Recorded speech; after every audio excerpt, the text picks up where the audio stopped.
JakeJohnson19.com. Basic Logo Gratitude. Video number 8. Creativity with a passion. For a purpose. To entertain, to motivate, to inspire. Keeping the mystique aura from the last book reading I did with my prescription eyeglasses here. Sunglass. Alright, what I was saying I was going to talk about. The sun comes in crazy. But nonetheless, what I was saying I was going to talk about first and foremost about I did not plan this was the same day that's the last day of my 90-day plant-based diet challenge happens to be the graduation day of my media communication certificate. I didn't plan that. I just happened to be watching one of Ryback. Shout out to Ryback, by the way, at Ryback22. The rest of Ryback. That's him on Twitter, and you can check him out on YouTube. He's inspired me, motivated me, for the plant-based diet. At first, I was like, I'm just gonna go ahead and creep my way into the diet by just killing pork, man. I don't like pork anyway. It makes me feel ugh.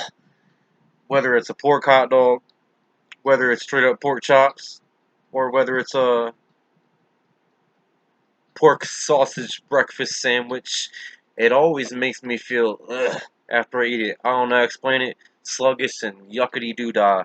Not cool, but nonetheless, if you go ahead and, even if you just slowly try to get into a plant-based diet, by like a 90-day challenge, honestly, I didn't even think I was going to want to just strictly go into plant-based diet. Now, I'm not saying I will, but the last day of my diet challenge, my 90-day diet challenge, inspired by Ryback, who was saying, in one of his videos I happened to be watching on select date in June,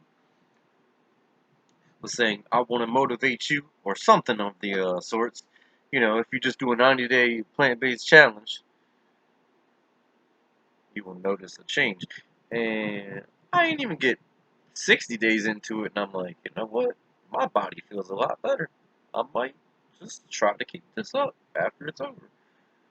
I'll admit I did love chicken a lot, so, I'm not sure if I'll go back to that. But the grass-fed alternative versus the normal run of every day, whatever you want to say, as far as beef goes, that's a very good alternative. Your stomach will thank you. So that's the first thing I wanted to talk about as far as I did not plan this. Now, as far as BLOG, Basic Log of Gratitude, I am grateful for my health. I am grateful for love, and I am grateful for my family. Alright, moving on to the celebratory reading. Since the pandemic, I told myself I was going to try my best to find something that sparks my entertainment fancy, that helps me realize you got to be grateful for what you have here, not for what you don't have here. So what did I do first? I stacked a lot of comic books up, and I challenged myself to read every one. Granted, I didn't get all the way through, but that's because most of them I already read. But it inspired me and entertained me, motivated me to go ahead and find the joy in reading. And next thing I know, I'm finding myself a beast at reading, to the point where I'm like, and this is this year, and since last year, since that pandemic creeped on us Americans, United States of America, I have read well over 13 books.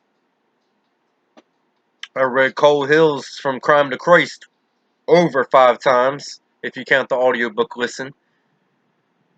And this past week, I've read all of this, like it a lot, way better than the movie. I read this in like 3-4 days. I'm telling you, this is an awesome book. Way better than the movie. Salem's Lot, definitely a recommendation. I read it from May to June and finished it before July. So if I'm really into something, I will find time to finish that book. And I might even finish it in an unrealistic amount of time. Because sometimes when I'm really entertained by something, and it inspires me, sometimes Stephen King stuff in literal art form, inspires me way better than a lot of these movies. So this will be quick because I do want to get on to finish this story here, which is The Institute. That's another one of my celebratory readings since my media communication certificate graduation. So, um, going to the cover. If you can see here, The Institute, right there. One of the latest Stephen King novels. Highly recommend. It's like just to have the most spoiler-free way of telling you the synopsis. It is a horror movie form, in my opinion, of the X-Men. Okay? So if that's going to be what is going to inspire you to want to pick up the Institute, I will not tell you anymore. I don't want to spill you any beans about this book at all. I don't want to spoil it for you. So I just recommend the Institute. I got less than 3 hours left, and I would like to try to read it in 2.5 hours if I could. So, hey, this is my base log of gratitude video number 8. Y'all have a weird, wonderful Wednesday now. Peace.